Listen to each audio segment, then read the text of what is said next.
Assalamualaikum warahmatullahi wabarakatuh. Perkenalkan, nama saya Fadila Nawawi, NIM 220301510. Kepada dosen pengampu Dr. Ahmad Aidil, MPD, tugas ilmu kesehatan. Sini saya akan memaparkan materi bab 3, yaitu manfaat dan mudarat olahraga. Olahraga menyehatkan. Inilah ungkapan masyarakat. Artinya, masyarakat meyakini benar manfaat olahraga bagi kesehatan.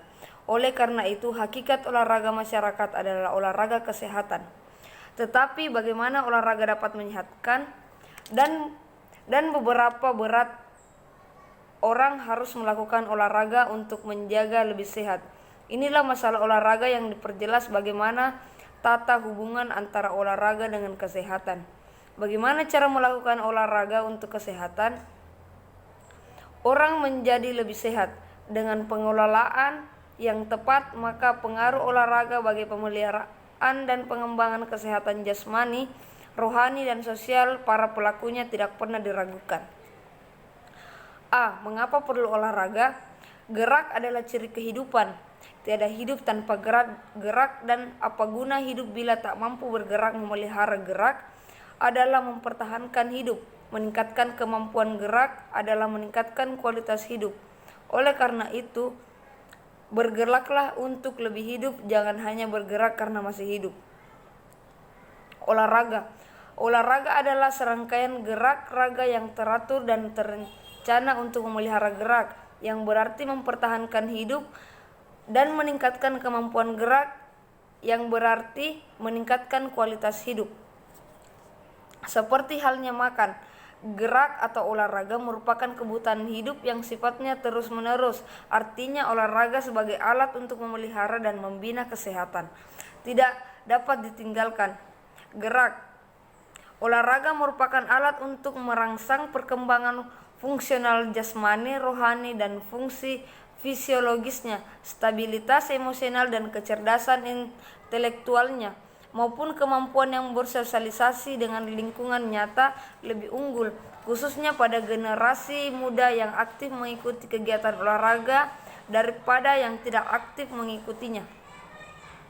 B. Apakah olahraga bermudarat? Maha suci Allah yang telah menciptakan serba berpasangan, segala sesuatu yang digelar tumbuhkan di muka bumi, baik yang berupa tumbuh-tumbuhan, diri mereka sendiri, maupun apa yang mereka tidak tahu. Quran Surah Yasin ayat ke-36. Sesungguhnya orang yang meninggal sewaktu berolahraga adalah orang yang sangat berbahagia.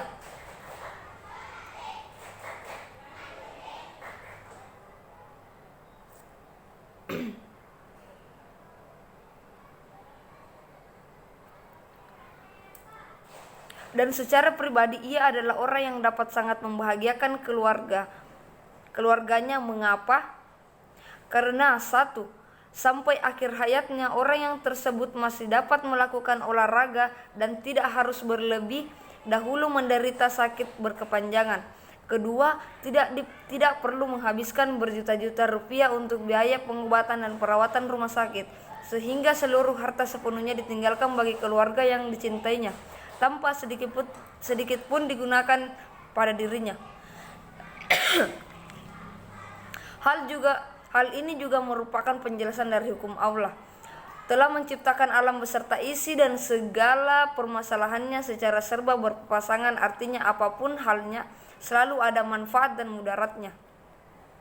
Kematian mendadak bahkan pernah terjadi pada orang yang sedang sholat, baik di rumah maupun di masjid, yang kesemuanya menunjukkan bahwa kematian yang mendadak dapat terjadi dimanapun, sedang apapun dan kapanpun.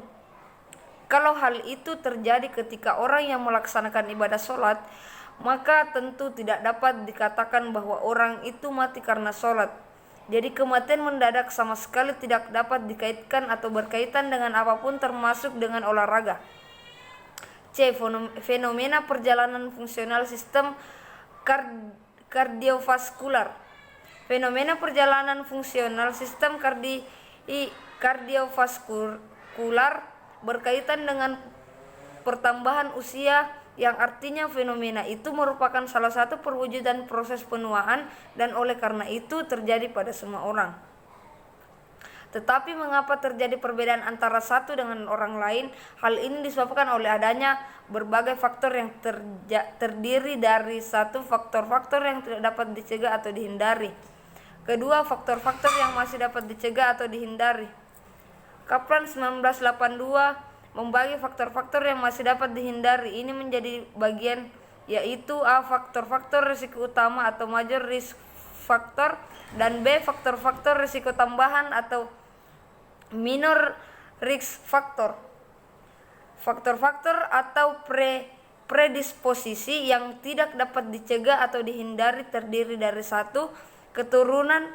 Bila dalam jalur keluarga ditemukan adanya penyakit kardiovaskular atau serangan jantung atau stroke, maka hal tersebut sangat mungkin dapat terjadi pada anggota-anggota keluarga dalam jalur keturunan itu.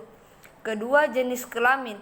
Pria khususnya pada usia mapan jabatan 40-50 tahun ke atas mempunyai risiko yang lebih besar untuk terjadinya penyakit kardiovaskular daripada wanita. 3. Pertambahan usia. Semakin bertambah usia seseorang, semakin bertambah risiko untuk terjadinya penyakit kardiovaskular. Pembagian Kaplan terhadap faktor-faktor risiko yang masih dapat dihindari adalah sebagai berikut.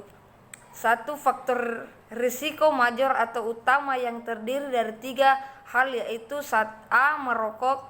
2. Hiperkolesterolemia atau kadar kolesterol dalam darah tinggi. C. Hipertensi atau tekanan darah tinggi. 2. Faktor-faktor risiko minor terdiri dari A.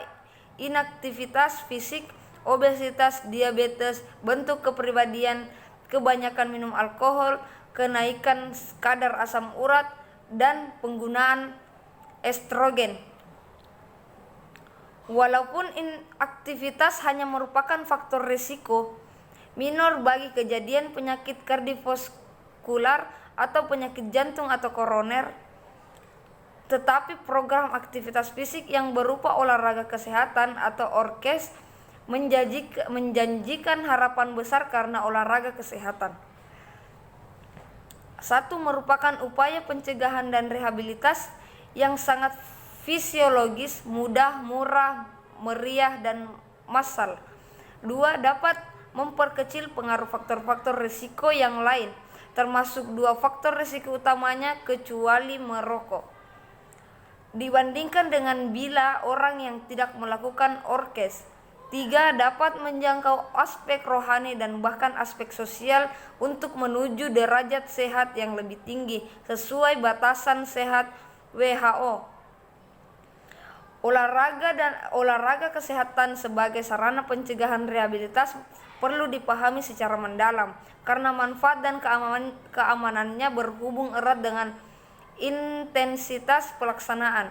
Sekian dan terima kasih, mungkin hanya itu yang saya bisa jelaskan. Kurang dan lebihnya mohon dimaafkan. Wabillahi taufiq wal hidayah. Wassalamualaikum warahmatullahi wabarakatuh.